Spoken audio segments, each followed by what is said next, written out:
அங்கே சொல்லுது, ஜெபத்தில் வீண் வார்த்தைகளை அளப்பாத. ஏன்னு கேட்டால் அளப்புகிற மூடன் விழுவான். இப்போ மூடனுடைய வாய் எதுங்க?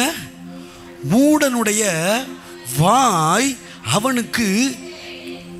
ஜெபிச்சிருக்காங்களா? ஜெபிச்சாங்க. எவ்வளோ நேரம்? 3 மணி நேரம் ஜெபம் பண்ணாங்க, 5 மணி நேரம் ஜெபம் பண்ணாங்க. ஆனால் முடிவு என்ன வந்திருக்குது? கேடு வந்திருக்குது. முடிவு என்ன வந்திருக்குது? கண்ணி வந்திருக்குது.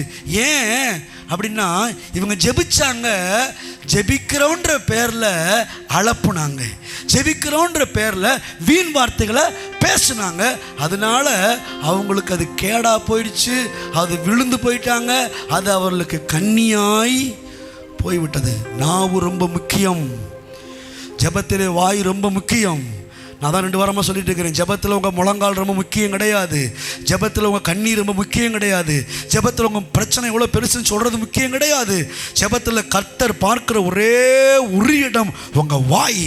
ஒன்று, உங்கள் வாயில் கர்த்தரை துதிக்கிற துதி இருக்கணும், அந்நிய பாஷை இருக்கணும், 3வது கர்த்தருடைய வார்த்தை இருக்கணும். ஆகவே ஜெபத்தில் வார்த்தையை பேசுங்கள், அந்நிய பாஷை பேசுங்க, மணிக்கணக்காக பேசுங்க.